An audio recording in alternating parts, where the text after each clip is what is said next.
Scratch my back for me there, baby. DNA stands for This Negro's Attractive. Steve was so, you think he country now. He was, Lord, he was beachy country.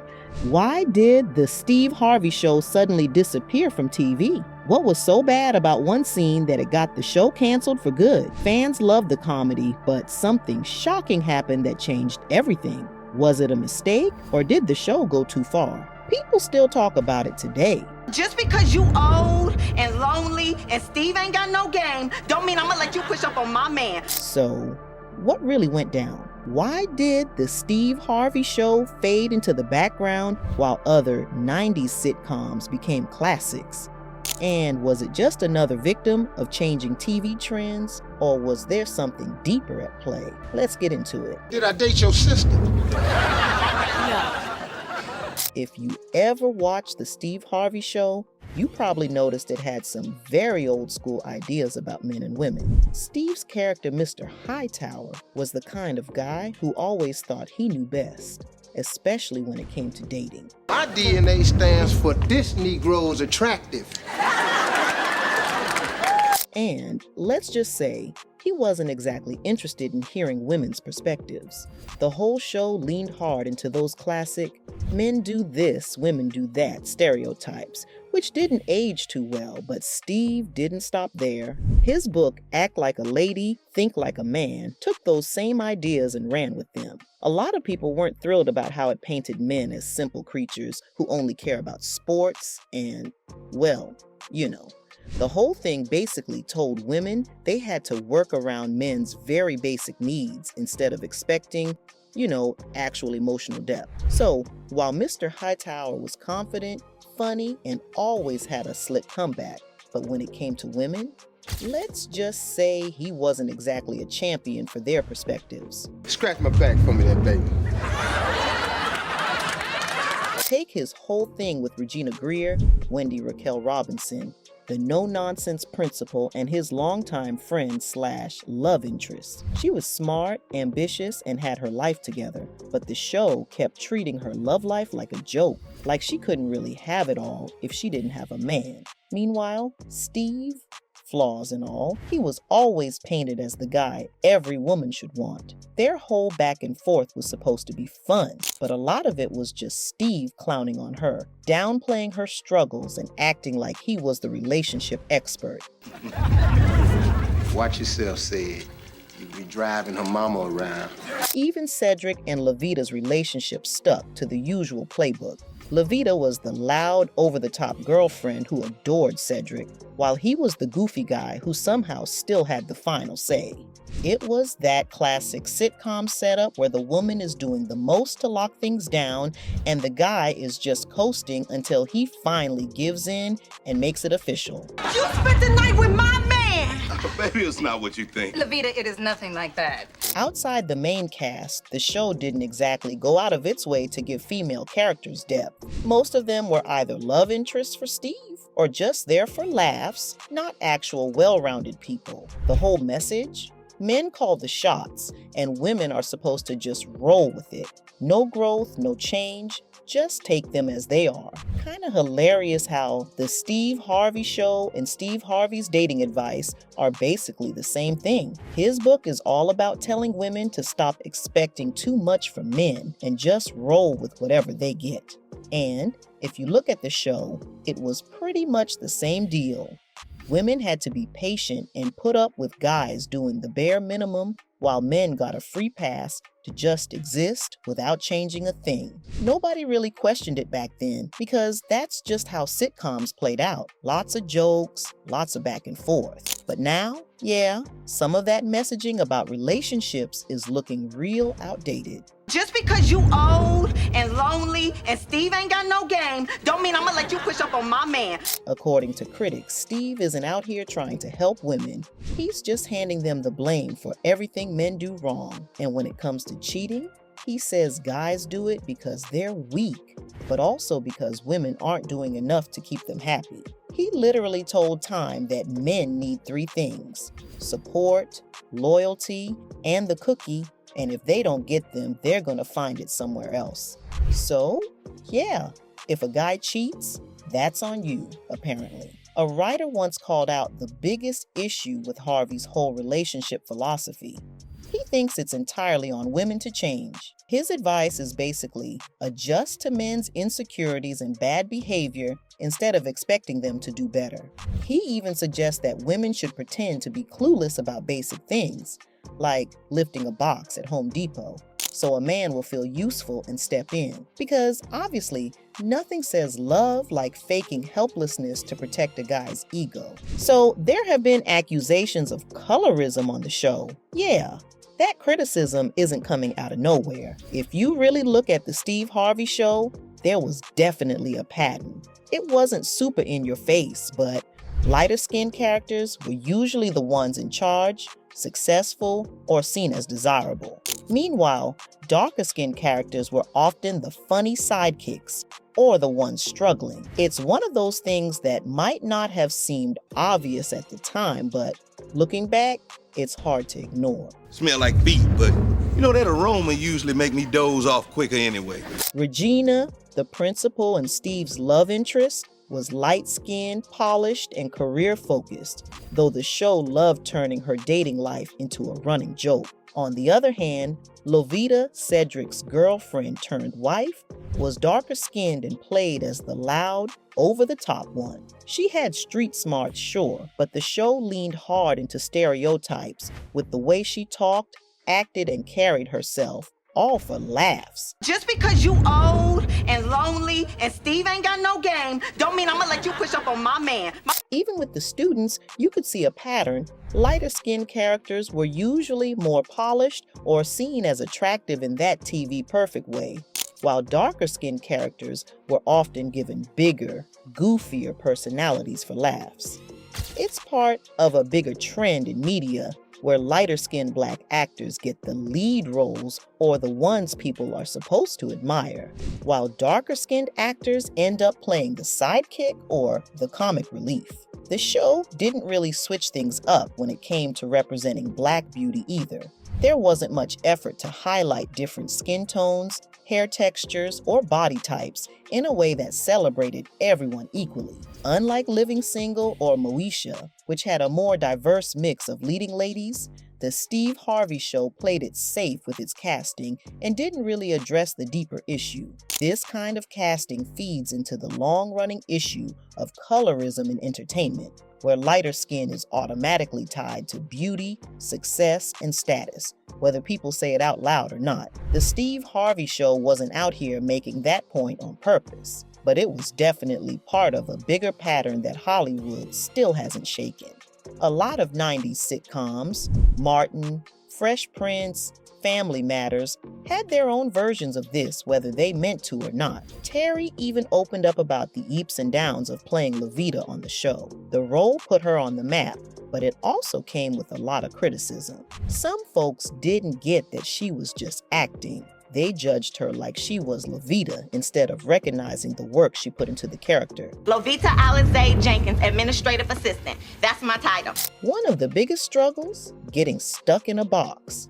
Lovita was loud, confident, and full of personality, which rubbed some people the wrong way. Even the NAACP had issues with how she was portrayed, calling the character too over the top and a bad look for Black representation. But Terry didn't see it like that. To her, Lovita was real.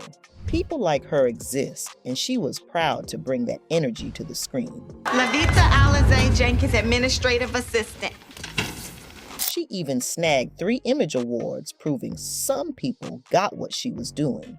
For her, Lovita wasn't just some loud, funny character. She was real.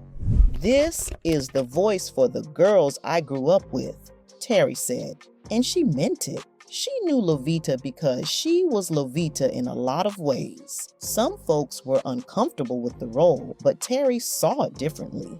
She felt like they just didn't want to admit that people like Lovita exist. Not everyone wants to acknowledge the more raw, unpolished parts of life, but that doesn't mean they're not real. And to her, that made Levita a character worth playing. Which brings me to my next point, negative representation of certain ethnicities. I'm entrusted with the care of young, impressionable minds.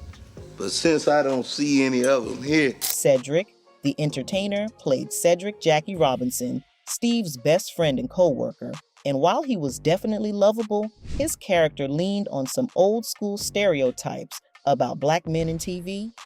Steve and Piggy sitting in the tree. K-I-S-S-I-E. He was the classic, fun but kind of messy friend, a sitcom favorite, goofy, full of jokes, always down for a good time, but also low-key irresponsible, terrible with money, and not exactly the most dependable guy.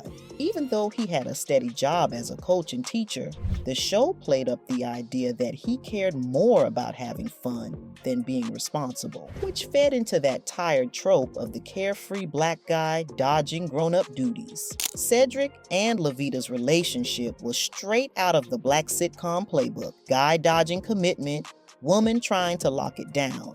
Cedric loved her, no doubt, but most of their dynamic was her pushing him to grow up while he kept stalling. It just added to the whole idea that black men have to be tamed or pressured into being solid partners instead of just showing up and handling business on their own. The picture on the menu clearly showed 9 jumbo shrimp. Cedric was basically the go-to punchline. His weight, his dramatic reactions, and his love for food were all non-stop jokes. Yeah, he was the comic relief, but it also fed into that tired trope of the big, funny black best friend who's there to entertain but doesn't really get much depth or real emotional moments. Steve got to be the smooth, charming ladies' man, while Cedric was basically the goofy sidekick who never got taken seriously. His flaws were cranked up for laughs, making him look less put together and more like the fun but unreliable friend. People loved him, sure, but his character played into that same old stereotype. Black men being the life of the party, but never really getting the space to be fully fleshed out, complex individuals. Some of the jokes felt less like playful nods to black culture and more like tired stereotypes being put on display. Stuff like Cedric's over-the-top love for fried chicken or exaggerated reactions leaned into tropes that weren't exactly fresh. And yeah, the show was made by black creators, but some people felt like it wasn't always in on the joke. It was playing up these stereotypes for a broader audience instead of flipping them in a clever way. The show cracked jokes about race too, especially in scenes with white characters, but not all of them hit the mark. Some were meant to highlight racial dynamics in a funny way, but instead of sharp, witty commentary, they sometimes just felt like low-effort punchlines, unlike Fresh Prince or Living Single, which actually flipped stereotypes and called out biases. The Steve Harvey Show often went for the easy laugh instead of saying something deeper. Yes, I really tailored it to him. I went off on my own. I told him I wanted him to be a kind of a washed up, singer. Things weren't always smooth behind the scenes. Word on the street was that Steve Harvey and the producers weren't always on the same page, which led to some tension. The drama mostly came down to creative differences, specifically where the show was headed and how the characters were being written. A lot of the behind-the-scenes drama came down to creative clashes. Steve Harvey wanted the show to be straight-up comedy, but the producers were trying to mix in more serious moments. That didn't sit right with him. He felt like the show was starting to lean too much into drama, making it harder for him to do what he does best: crack jokes. But here's the twist. Steve actually wanted to tackle deeper issues like teen pregnancy and drug use. The network, though, wasn't having it. They thought it was too much for a comedy and wanted to keep things light since the show was already a hit. Steve wasn't on board with that, though, saying, "You can make anything funny." Steve and Piggy sitting in the tree. K-I-S-S-I-E. Another big issue was how the characters were being written. Steve Harvey wanted his role to feel real and relatable, but the producers had their own idea of how things should go. That back and forth led to some serious tension on set. Steve wasn't feeling how things were being handled, and it definitely put a strain on his relationship with the producers. Word is, the whole situation got so stressful that it even made it hard for him to enjoy working on the show. And for a guy whose whole brand is about making people laugh and having a good time, that was a huge problem. Sadie, I'm pregnant. You're gonna be a daddy. The Steve Harvey Show called it quits after 6 seasons, closing out one of the WB's biggest hits with a mostly black cast. Some fans thought the show still had more to give. But word is, Steve and the network both agreed it was time to wrap things up. Steve had a lot on his plate, stand-up, acting, radio, so he was ready to move on. He actually wanted to wrap things up after season 5, but the network asked for one last, shortened season to give the show a proper send-off. That final stretch was only 13 episodes, but it pulled in better ratings than the last 2 seasons. The Steve Harvey Show couldn't escape the changing TV scene. The WB was clearing out its older shows to make room for stuff aimed at younger audiences. By the early 2000s, networks weren't pushing sitcoms with mostly black casts like they used to, and shows like Moesha and The Parenthood were also getting the axe. Harvey later talked about wrapping up the show, saying he was grateful for its success, but ready to move on from sitcoms. Not long after, he jumped into radio with the Steve Harvey Morning Show, which blew up. That gig set him up for even bigger moves, like hosting Family Feud and launching his own talk shows. Did I date your sister? But behind all the success, he's had his fair share of eyebrow-raising moments. From backing controversial celebs to a messy personal life, he's managed to keep his reputation squeaky clean, despite the drama lurking in the background. Steve's always been cocky. Always. The conversations me, him, Wendy used to have on set, it's the same. Terry Vaughn, who played Levita on The Steve Harvey Show, weighed in on the Steve Harvey talk, basically saying, yeah, he's always been cocky. According to her, Steve's the same dude he's always been, whether on set or in private with her and people like Wendy. The only real difference? He's in a new phase of life. Terry pointed out that people evolve in their own ways, and Steve's outlook might have shifted because of where he's at now. She even said if he had been saying the things he says today back in the day, folks probably would have reacted the same way. They just never heard him talk about that stuff before. But it was just back then, he didn't talk about that. There was no conversation of that. So I think what you're seeing is that's just another side of him. Steve can definitely come off a little full of himself sometimes, especially with certain people.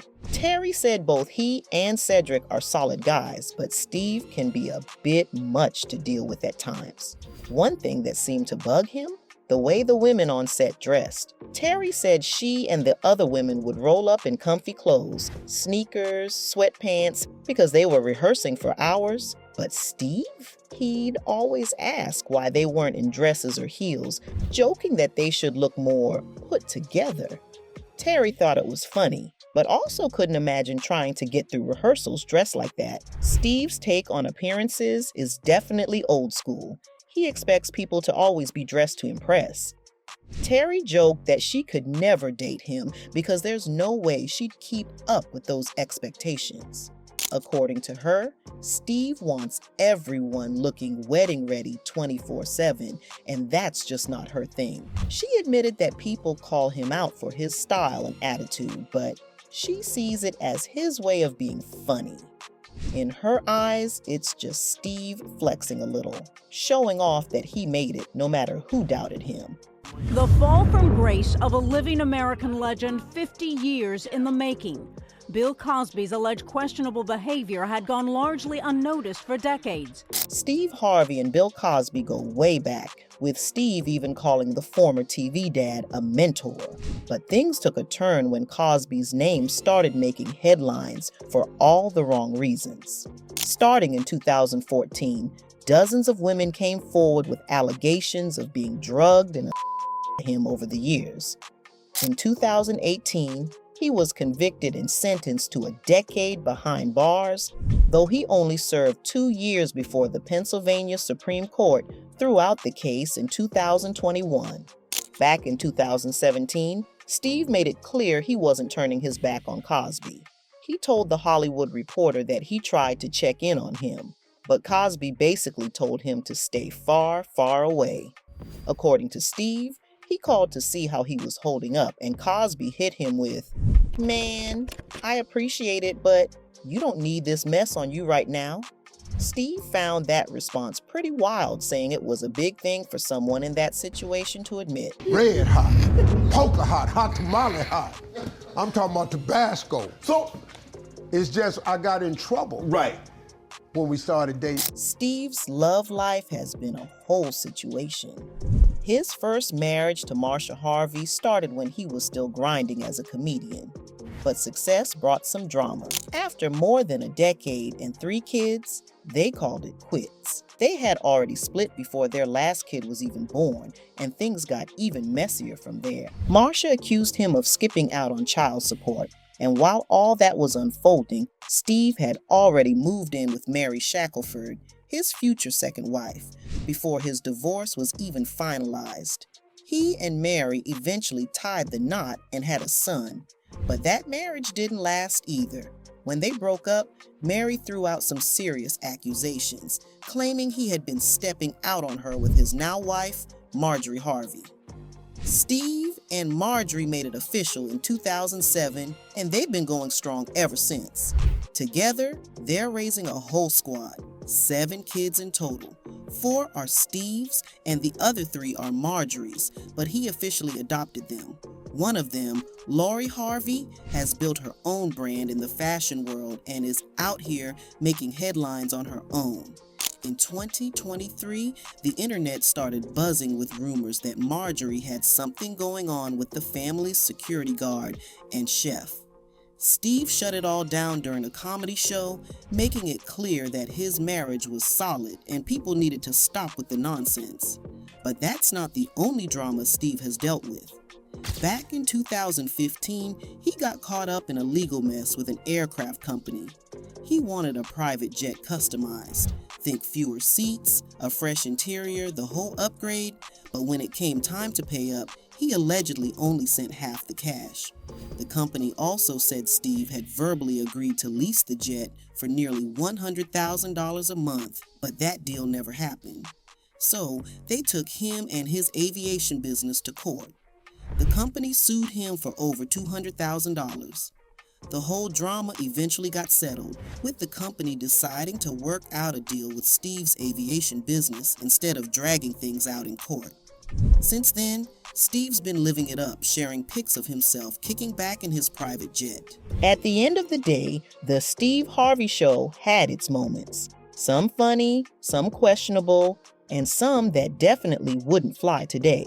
It gave Steve Harvey a solid TV career, but looking back, it's clear why it never reached Fresh Prince or Martin status. Whether it was the outdated takes, the lack of real character growth, or just the changing landscape of TV, the show slowly faded out, leaving behind a mix of nostalgia and side eyes.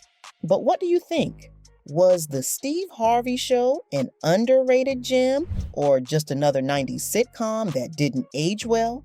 Drop your thoughts in the comments, and don't forget to like, subscribe, and hit that notification bell so you never miss a deep dive like this one. See you next time.